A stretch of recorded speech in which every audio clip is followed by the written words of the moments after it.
시력 검사를 할 때 우리는 한쪽 눈을 가립니다. 그래야 정확한 각각의 시력을 파악할 수 있기 때문인데요.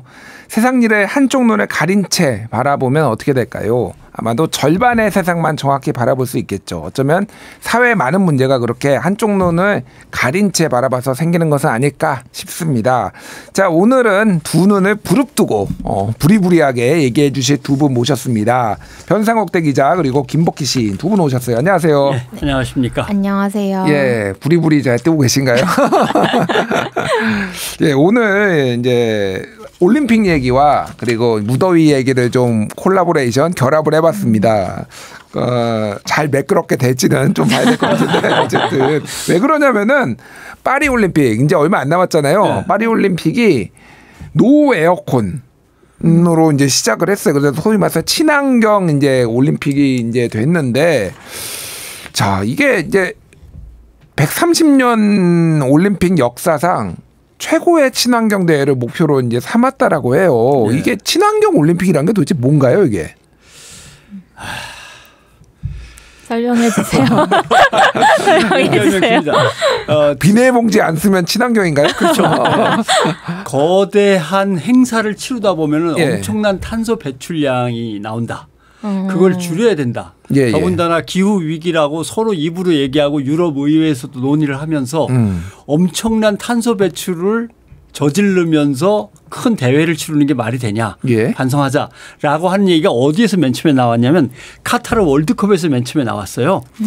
카타르 월드컵에서 탄소가 얼마나 배출되는가 대충 감을 잡아보니 360만 톤이라고 하는 양입니다.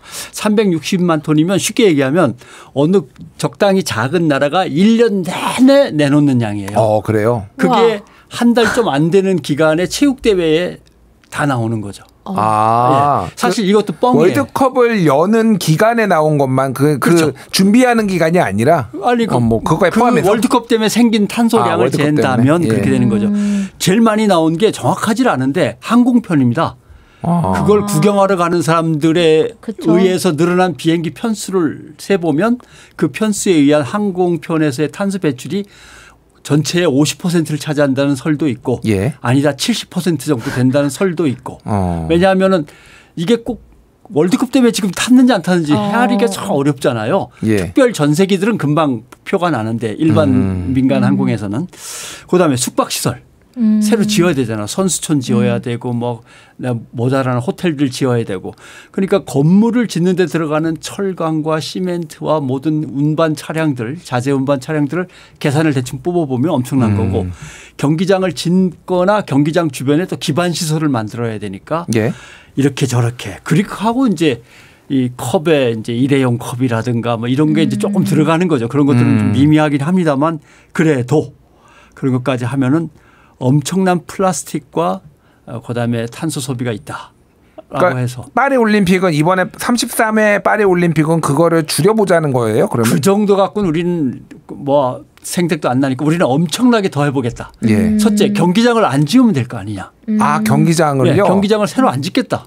카타르 월드컵은 엄청나게 새로 경기장을 짓는다고 그랬지만 근데 파리는 옛날에 한 100년 전에 올림픽을 치렀으니까 그 시설들을 잘 보수하면은 100년 전 걸 어떻게 써요? 그러니까 어떤 도시든지 올림픽을 한 번 치른 다음에 또 바로 기회를 주지 않잖아요. 40년 50년 있다 돌아오다 100년 있다 돌아오면 종목 수가 달라지고 참가 국수가 달라져 갖고 지어야 돼요. 새로 생긴 경기도 있고 하니까 그렇죠. 베르사유 궁전에서 승마 경기를 하겠습니다. 베르사유 궁전에서요? 폼 나겠어요. 베르사유 궁전에서. 그다음에 좋은데요? 그랑팔레 미술관에서 태권도하고 펜싱을 하겠습니다. 미술관에서 태권도 한다고요? 태권도라고 하는 건 새로 생긴 종목이니까 말씀하신 대로 뭔가 지어야 되는데 고등학교 경기장 같은 경우는 도저히 안 되니까 큰 어떤 미술관을 갖다 터가지고 한번 해보겠습니다. 이런 것들을 이제 다 포함시켜서 탄소 배출량을 엄청나게 줄여보겠습니다. 지금 58만 톤인가요? 뭐 그렇게 돼 있는데 190만 톤이라고 그랬다가 도저히 안 되겠으니까 살짝 다시 조금 158에서 190으로 지금 올렸어요. 그러니까 어쨌든 좀 긍정적인 부분도 있네요. 그러니까 이게 또 비용 문제가 월드컵이나 올림픽 같은 거 한번 치르면은 옛날만큼 이렇게 돈이 소위 말해서 흥행이나 이런 게 되지 않고 중계권료도 뭐 많이 높긴 하지만은 워낙 비용이 많이 드니까 적자가 많이 난다고 해서 주요 국가들이 이거 유치 안 하려고 하는 문제도 있어서 돈을 좀 안 쓰려고 하는 목표도 있다고 그러더라고요. 정직한 국가들은 피하죠. 올림픽을 유치 안 하려고 피합니다. 그런데 이제 정직한 국가들은요. 예를 들면 어떤 정권의 정통성 문제가 걸려 있다든가 우리가 88 올림픽이 그렇지 않습니까? 뭐 또는 이 기회에 국가적으로 어떤 새로운 도약의 계기를 좀 삼았으면 하는 나라들은 덤벼들죠. 그런데 쇄신 이미지 쇄신도 하고 그리고 말씀처럼 건물을 많이 지으면 일단 돈이 좀 돌지 않나요? 그렇죠. 그런 뭐 경기 부양 요새는 시인들이 더 얘기하시고 건설 경기를 좀 부양해야 된다고 주장을 하시는 건가요 지금? 아닙니다. 예. 근데 요거 얘기를 좀만 더 해볼게요. 그래서 수영 경기를 세느강이라고 보통 옛날에는 얘기했는데 요즘은 센강이라고 얘기를 해요. 센 강에서 한다면서요. 근데 이게 지금 될란가 싶어요. 너무 더럽다고 소문이 자자하던데. 아니 저번에 마크롱 대통령이 수영복만 입고 거기 자기가 직접 들어가 보고 막 이게 또 사진으로 나와가지고 좀 화제가 됐어요. 센강은 한 번도 깨끗한 걸 본 적이 없는데 너무 무리한 것 같은데 왜냐하면 올림픽 개막 때 오픈 스위밍 행사가 있어요. 오픈 이제 수영 행사가 있어갖고. 그다음에 트라이애슬론 3종 경기 거기서 또 센강을 이용해야 되고 그래서 센강을 깨끗하게 마음 놓고 수영할 수 있는 곳으로 바꾸겠다. 마침 환경 올림픽을 주장했으니까 환경을 개선하겠다라고 했는데 지난주에 실시한 그 대장균 장균 검사에서 대장균은 4배가 나왔고 장구균은 2.5배가 나왔습니다. 이거는 기준치보다 허용치보다 스포츠 연맹이 지정한 기준치예요. 이 경기를 물속에서 치르려면은 이 정도는 있어야 된다. 한데 거기에서 4배, 2.5배 오버된 거죠. 그러니까 어떻게 하나요? 여기서 하면 배탈 나는 거 아니에요? 100%? 그래서 근데 프랑스 당국, 파리시 당국의 설명이 좀 애매해요. 비가 많이 와서 그렇다. 비가 많이 오면 물이 더러워지고 올림픽 기간에는 비가 안 올 건데 그때는 깨끗해진다. 반대가 아닌가라고 했는데 센강으로 모이는 이제 물들이 많다 이런 뜻인가 봐요. 도시에서 모이는 물들이. 그래서 뭐 센강 얘기까지 해봤는데 오늘 지금 우리가 집중적으로 해야 되는 거는 이제 뭐 탄소 배출 다 동의하죠. 탄소 배출 감축을 해야 된다는 거 동의를 하는데 문제는 채식 위주의 식단을 준비를 한다라는 건데 선수들이 지금 고기 먹고 힘내야 되는데 이게 가능할지. 더 문제는 숙소에 에어컨을 설치를 안 하겠다라고 했어요. 그러니까 에어컨을 돌리면은 전기를 쓰고 그러니까 이게 탄소 배출을 한다라는 건데 일단 시인님은 좀 어떻게 보세요? 에어컨 이 7월에 이 폭염에 지금 안 그래도 사상 최고로 덥다라고 지금 얘기가 나오고 있는 이 시점에 탄소 배출 안 하는 것도 좋은데 에어컨을 설치 안 하고 이게 선수들이 채식까지는 오케이였는데 에어컨 설치 안 하는 것은 좀 과하지 않나 사실 그런 생각은 했어요. 왜냐면은 다들 되게 컨디션이 중요한 사람들인데 잠을 잘 자야 할 텐데 잘 수가 있나 싶어가지고. 그다음에 경기만 하는 건 아니에요. 경기 전에 몸 풀고 다시 연습하고 하는 기간이 파리시에 들어가서만도 한 뭐 일주일이든 열흘이든 계속 있을 거란 말입니다. 그런데 또 파리라고 하는 도시가 좀 상당히 애매한 게 1924년 이후로 1.8도씨가 평균 기온이 올라갔고 지구 평균 상승보다 훨씬 더 높아요. 그런 그렇군요. 문제가 있고 제가 조사해 보니까 1947년 이후 폭염을 50번 경험했고요. 계속 폭염이에요. 거기는? 2003년 7월 8월 올림픽이 개최되는 시기에 기록적 폭염으로 프랑스에서 14,000명 이상의 사망자가 발생한 적도 있어요. 사람이 죽었다고요? 폭염으로? 너무 더워서. 그러니까 이 파리라고 하는 도시가 그렇게 만만한 도시가 아닌 거죠. 경험상. 그런데 여기에서 환경올림픽을 주창하면서 에어컨을 끄자라고 하면은 심각한 거죠. 아무리 평균보다 신체 능력이 월등한 사람들을 모아놨다고 해도 이거는 안 되는 것 같아요. 그래서 선수들은 다 개인 휴대용 에어컨이라도 가져가야 되는 거 아니냐 하면서 나라마다 준비를 하는 것 같습니다. 지금 나라마다 준비를 하고 있어요. 아니, 금메달을 따려고 4년을 기다렸는데. 한국은 아이스 조끼 준다던데. 아이스 조끼요? 시원하게. 그러니까 이게 저는 이해가 안 되는 게 그러면은 어쨌든 탄소 배출은 프랑스 국가 차원에서는 안 하지만 다른 나라에서도 결국은 하게 되는 거잖아요. 이게 무슨 의미가 있죠? 이게? 그러니까 항상 계산의 문제가 그런 거죠. 예. 자기네 나라 계산으로는 완벽하게 끝났어요. 그런데 다른 나라가 다 갖고 와서 한다면 그건 플러스가 안 되잖아요. 거기에 합산이 안 되는 거네요. 예. 카타르가 그랬거든요. 카타르에서 배출되는 탄소는 요 정도입니다라고 했는데 경기장을 짓는데 얼마만큼의 탄소가 배출된다 그러면 이것이 해소되는 기간을 그 경기장이 영구 불변한다는 걸 전제 조건으로 해서 계산을 뽑는 거예요. 그러나 안 그렇거든요. 예. 몇십 년 있다가 다시 허물고 또 짓고 이러는 거거든요. 예, 그러니까 그때 들어간 것이 얼마나 허비가 됐는가에 대한 계산이 정확하게 안 나오는 거죠. 그러니까 실제로 카타르 월드컵 때는 계산 뽑은 것보다 8배는 더 나온다고 봐야 된다. 그렇군요. 이런 얘기도 있었거든요. 그러니까 이것도 계산은 뭐 대충 때려잡은 계산이다 이렇게 봐야죠. 그렇군요. 어쨌든 이제 우리 이제 이 더위 얘기를 좀 더 이제 들어가 보도록 하겠습니다. 그래서 말씀해 주셨다시피 뭐 미국이나 뭐 영국, 호주 같은 경우에는 선수들이 쓸 수 있는 휴대용 에어컨을 아예 지금 비행기에 태워서 나라에서 공수를 해서 나라에서 공수를 하면 이것도 탄소 배출이 늘어나고 뭐 우리나라는 아이스 조끼 얘기를 했는데 이게 또 나라별로 그런 능력이 되는 나라가 있고 그렇죠. 안 되는 나라가 있으면은 빈부격차가 지금 나버리는 거 아닌가? 이것도 더위도 지금? 그럼요. 그래서 그 가난한 나라들은 아무것도 감당할 수가 없거든요. 예. 비행기 표도 겨우 구해서 와야 되는 상황인데 와서 뭐 할 수 있는 건 아무것도 없으니까요. 예. 결국은 올림픽이라고 하는 걸 이제 다시 생각해 봐야 되는 거죠.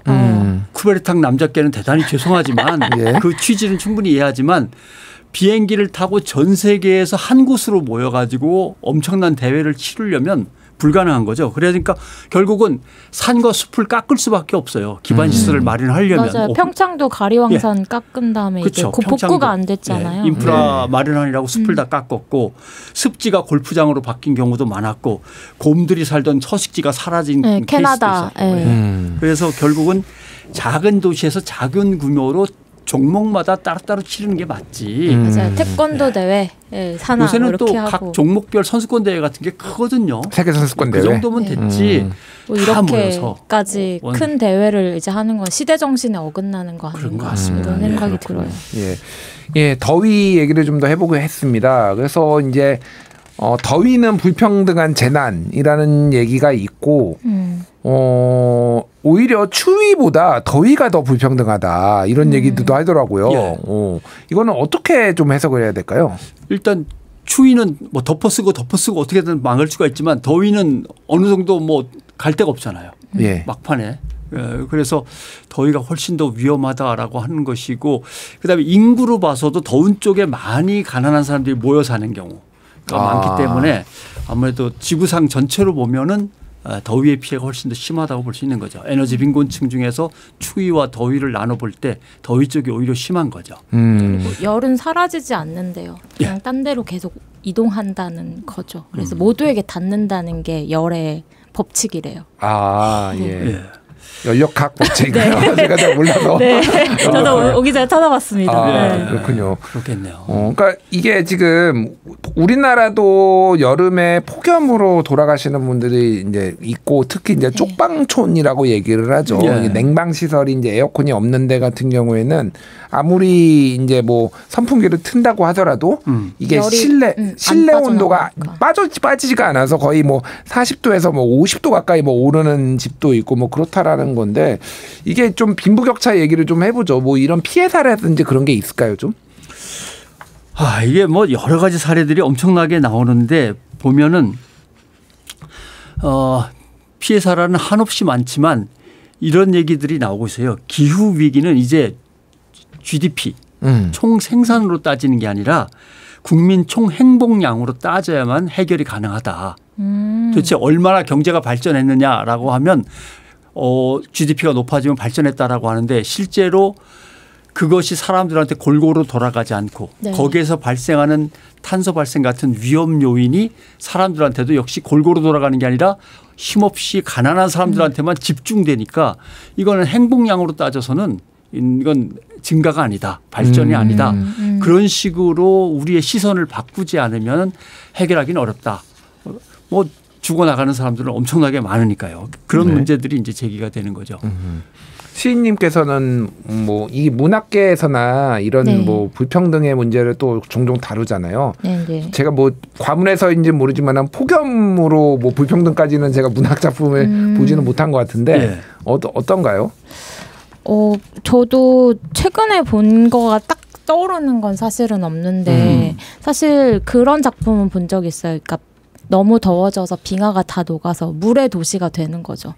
모든 게 다 녹아버리는 거예요. 그래서 다 잠겨버리고 결국에는 이제 뭐 살아남은 사람들끼리 이렇게 있는 뭐 그런 것들은 본 적이 있는데 옛날에 케빈 코스트너가 나왔던 워터월드 이게 약간 그런 컨셉이거든요. 모든 게 다 세상이 다 물에 잠겨가지고 물에서 그런 이렇게 느낌인 사는 것 같아요. 그런 것도 있고 사실은 종말에 대한 소설들은 되게 많은데 보통 거기서 항상 그래서 마지막에 가난한 사람들이 주인공이 보통 문학 작품에서는 많이 나오고 괴로운 일들이 일어나죠. 어떻게 할 수 없는 상황에서 살아남아 버려가지고 하필이면 이제 일어나는 일들인데 그래서 더위 같은 경우도 에어컨을 아까 쪽방촌에 설치할 수 없다 이런 문제도 있지만 애초에 쪽방촌이라는 것 자체가 있으면 안 되는 걸로 좀 접근을 해야 될 것 같다는 생각도 들어요. 그런 주거에 대해서 좀 공평하게 공공의 무언가가 없을까 이런 생각이 요새는 드는 것 같아요. 이런 문제에 접근하다 보면. 그런데 이제 아주 현실적인 문제인데 예를 들면은 저번에 반지하에서 이제 침수가 돼가지고 사람들이 많이 사망을 하니 그때 대책이 나왔던 게 반지하에서는 사람이 살지 않게 만들겠다라고 했지만은 그러면은 그 수만 명이 되는 분들이 그러니까 실제 현재 거주하고 있는 분들이 상대적으로 저렴하니까 거기에 반지하에 들어간 것인데 그거를 이제 없앴어 그러면 사람을 못 살게 하면은 그러니까 불법으로 만들면 이게 해결되는 것인가 이게 좀 어려운 문제인 것 같아요. 그러니까. 그래서 예를 들면은 인구가 비슷한 두 도시를 비교해서 어떤 상황에서 열사병으로 숨지는 분들이 더 많은가를 이제 하다 보니까 변수가 너무 많은 거예요. 인구가 비슷한 도시를 비교하면 안 되고 거기에서 노약자가 비슷한 도시를 비교해야 되는 거죠. 노약자가 비슷한 도시를 비교했는데 결국 소수민족이 많은 곳이 라든가 그다음에 경제적으로 소득 수준이 낮은 곳 이런 것들이 명확하게 드러나는 거예요. 더 사망자가 많고 피해자가 많다는 것. 근데 또 똑같이 소수민족이 많이 살고 경제적으로 어려운 두 도시를 비교했는데 현저히 낮은 곳이 있고 현저히 높은 곳이 또 나오는 거예요. 그런 건 보니까 공동체가 얼마나 커뮤니티가 잘 구성되어 있느냐에 따라 또 달라지는 거죠. 이웃에서 정말 힘들면 매치 가서 조금씩이라도 나눠가지고 도와준다거나 자기 집을 피신처로 제공한다거나 아니면 공공기관이 문을 활짝 열고 힘들면 밤새 여기 와서 좀 계시다 가라거나 이런 것들로 인해서 커뮤니티 자체가 짜임새가 있으면 갑자기 사망률이라든가 이런 것들이 뚝 떨어진다는 거죠. 그래서 우리가 흔히 얘기하던 가난의 반대말은 공동체. 이 말을 이제 이해할 수 있는 거죠. 옛날에는 뭐 요즘 제가 잘 모르겠고 옛날에는 그 은행이 그렇게 시원해서 그럼요. 관공서에 가면은 많이들 계셨던 것 같아요. 아니, 그러니까 관공서는 오히려 이게 너무 에어컨을 많이 못 틀게 하는 그런 제한이 있었어요. 여름에 전력난 때문에 상당히 이제 못 틀게 하기 때문에 제일 시원한 곳이 은행이다라고 해서 은행에 가기도 했는데 이제 은행들도 약간 규제를 받기 시작하면서 이게 시원한 곳이 별로 없더라고요. 문제는 열대야가 시작되는 이제 그 기간 동안에는 밤에는 아무데도 열어주지 않잖아요. 맞아요. 그러니까 심지어는 지하철마저도 셔터를 내린단 말이죠. 이런 이제 문제가 있고 또 하나 이런 것도 있습니다. 교차 인식의 문제인데 부산에서 뭐 늘 겪는 일이죠. 정말 더운 여름이 되면 사람들이 밤에 바글바글해요. 그래서 시민들이 나왔나 보다 그러면 그게 아니고 외국인 노동자들이에요. 왜냐하면 공장이 휴무에 들어가니까 공장 기숙사가 문을 닫으면 외국인 노동자들은 갈 데가 없는 거죠. 그러면 결국 숙소를 잡으려면 그 비싼 돈으로 어떻게 그 여름철에 바캉스 시즌인데 숙소를 잡겠어요. 바닷가로 다 나오는 거예요. 그냥 아무거나 덮고서 거기서 지내는 거죠 계속. 그러니까 이게 어떻게 보면은 폭염 피해나 수해 피해에서는 그 재난 경보도 받을 수 없고 우리말로 돼 있으니까 예. 이런 외국인 이주 노동자들의 피해가 더 커질 수 있다. 이런 교차 인식들이 여러 가지로 필요하더라고요. 이런 주제를 다룬 폭염살인이라는 책이 있는데 우리나라 책은 아니고 기후 저널리스트인 제프 구델이 이제 쓴 내용인데 폭염은 힘없는 사람들을 도태시키는 약육 강식의 현장이다 이렇게 얘기를 했는데 여러 비교를 해놨거든요. 예를 들면은 포틀랜드 그러니까 미국의 포틀랜드의 최악의 빈민가 렌츠 같은 경우에는 51도를 기록을 했대요. 51도. 예. 그러니까 나무가 한 그루도 없는 거예요. 완전히 그러니까 뭐 세멘이라고 보통 얘기하죠. 콘크리트, 시멘트로만 이루어져 있으니 지열이 올라가면은 엄청나게 올라가는데 비슷한 포틀랜드인데 이제 뭐 평균 집값이 100만 달러인 교외의 원래 및 하이츠는 같은 시각 37.2도를 기록했다. 그러니까 이게 정상적인 비교적 정상적인 기온이고 이것도 엄청 더운 거죠. 사실 37도면 한국 기준으로 하면 근데 거기는 51도라고 하면은 빈민가는 사람이 이제 살 수가 없는 거죠. 그러니까 에어컨을 설치할 수도 없고 에어컨을 사기 위해서 본인의 굉장히 많은 연봉 아니면 뭐 이제 월급을 투자를 해야 되는 사람들까지 생각을 하면은 이게 굉장히 불평등의 문제로 이제 될 수밖에 없는 것 같습니다. 네. 한국으로 좀 얘기를 들어보면 올해 이제 우리나라에서도 그냥 역대 최고의 폭염 얘기가 나오고 있고 그래서 지자체나 이런 데에서도 좀 준비를 하고 있다라고 합니다. 뭐 서울시는 복지 차원에서 뭐 에어컨, 선풍기 설치 추진하거나 골목 온도를 낮추는 거 이제 뭐 물 안개 이게 뿌리는 거 있잖아요. 이렇게 그렇게 뭐 그런 거 쿨링 포그라고 하는데 뭐 이런 것도 설치를 한다라고 하는데 이게 좀 효과가 있을까요? 어떻게 보세요, 선생님은? 효과 없어. 아니, 너무 그렇게 안정적으로. 그러니까 잠깐의 효과는 있을 수 있겠는데 이게 지속적인 걸로 봤을 때는 좀 어렵지 않나 싶어요. 그리고 지금 아까 변 기자님이 말씀해 주신 것처럼 어떤 차라리 뭐 경로당이라든지 어떤 이런 기관이나 장소를 만드는 게 낫지 않나 이런 생각도 들어요. 예를 들면은 지역마다 보건소가 있거나 아니면 지역에 무슨 센터 같은 것들이 있단 말이죠. 예. 그런 것들에게 예산 지원을 하고 에너지를 지원한 다음에 예를 들면 예를 들면 20도나 23도 사이에서 온도를 유지하면서 밤을 갖다가 밤에 계속 거기서 보낼 수 있도록 차라리 더 간단한 문제는 교회들이 나서면 사실 간단하죠. 아, 교회들이요? 네, 전국에 교회 없는 곳이 어디 있습니까? 교회들이 나서면 간단하고 교회들이 안 나설 경우는 어려운 말이지만 안 쓰는 말인데 교시협의회라는 게 있어요. 교시. 네, 교회와 시의 협의회. 네, 그래서 교시협의회가 지역마다 다 돼 있어요. 그래서 교회가 만약에 그걸 해준다면은 시에서 어느 정도의 지원을 갖다 이렇게 한다거나 이런 식으로 하면은 미리미리 준비만 한다면 교회도 뭐 뜻있는 교회들이 있으니까 저희 교회는 열겠습니다라고 한다면 얼마든지 가능한 거거든요. 교황 성하께서 늘 말씀하시는 어떻게 양치는 목동이 양냄새가 옷에서 안 날 수 있냐. 교회가 가난한 자를 돌보는데 가난한 자의 땀 냄새와 그 뭐 더러운 발걸음이 싫다고 해서 교회 문을 걸어 담근다? 말이 안 어떻게 되지. 말이 되느냐라고 하는 것이 교황 성하의 가르침인 거죠. 이렇게 또 교황까지 이렇게 잘 전달해 주시고.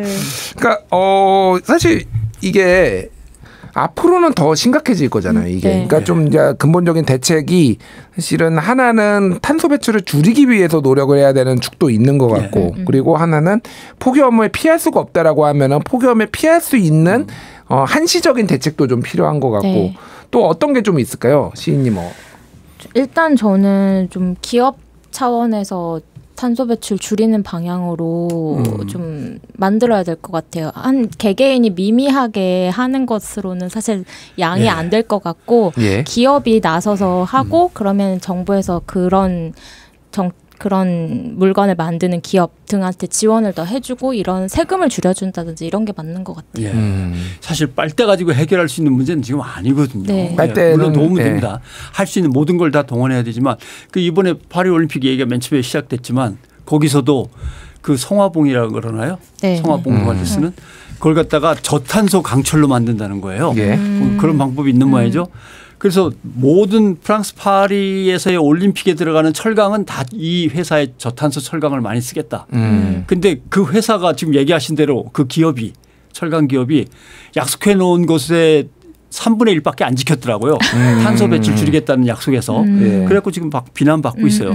실제로 엄청난 것은 하나도 안 지키고 파리 올림픽에만 사실 명분을 살짝 내세우면서 우리가 크게 기여할 겁니다. 이런 식으로 선전하는 거는 흔히 말해서 이제 마케팅 수단으로만 올림픽을 사용하고 이제 이미지 개선으로만 썼다는 거네요. 이미지만 살짝 세척한다 그래 그 그린워싱이라고 하는 거죠. 그 그린워싱. 그러니까 이번에 파리 올림픽 같은 경우에도 스폰서 하는 데들이 다 탄소 배출 제일 많이 하는 데들이다. 항공사 뭐 이런 데들이 막 하니까 어떻게 보면 많이 배출하니까 돈을 더 내놓긴 해야겠죠. 그렇긴 한데 그래도 참 모순된 얘기죠. 네, 그 세계 절반은 왜 굶주리는가라는 책을 보면은 세계는 인구를 모두 먹일 만큼의 이제 식량을 생산하고 있지만은 세계 절반은 여전히 굶주리고 있다라는 얘기가 나오거든요. 결국은 이제 이거를 어떻게 더위도 어느 정도 이제 해결을 할 수가 있는데 그건 누구한테는 엄청난 돈이 드는 문제고 그러니까 그게 좀 중요한 것 같습니다. 아까 전에 변상욱 기자께서 교황님 말씀을 하셨으니 저도 교황님 말씀을 좀 해볼게요. 프란치스코 교황께서 지구의 부르짖음과 가난한 이들의 부르짖음 모두의 귀를 기울여야 한다. 우리는 공동의 집에 살고 있기에 누군가의 부르짖음이 결코 나와 무관하지 않기 때문이다라고 이제 얘기를 했습니다. 그래서 결국은 탄소 배출을 줄이는 것도 중요하지만 당장에 고통받고 있는 사람들을 이걸 외면하는 것도 좀 아니다 이런 생각이 듭니다. 예. 네, 제일 중요한 것들 보면 지구의 유통 구조 자체가 불균형해요. 왜냐하면은 이쪽에서는 스테이크를 먹으려고 콩을 소한테 먹이는데 그 콩은 남반부로 내려가면은 그 수많은 사람들의 굶주림을 해결할 수 있거든요. 근데 그걸 실어 날릴 수 있는 배와 인력과 조직 시스템은 없는 거죠. 네. 그러면 모포가 $1짜리인데 모포 한 장이 추위에 떠는 사람한테 가려면 $10 넘게 드는 거죠. 이런 문제들. 그럼 돈으로라도 보내주면 되는데 돈은 또 안 주죠. 알겠습니다. 시간이 다 돼서 오늘 파리 올림픽 노 에어컨 선언으로 바라본 공평하지 않은 폭염 여름의 온도 이야기 나눠봤습니다. 예, 변상욱 기자, 김복희 시인 두 분 감사합니다. 고맙습니다. 감사합니다. 7월 1일 월요일 오디오 매거진 김준일의 뉴스 공감 이렇게 마치겠습니다. 저는 내일 6시 3분에 찾아오도록 하겠습니다. 함께해 주신 여러분 감사합니다.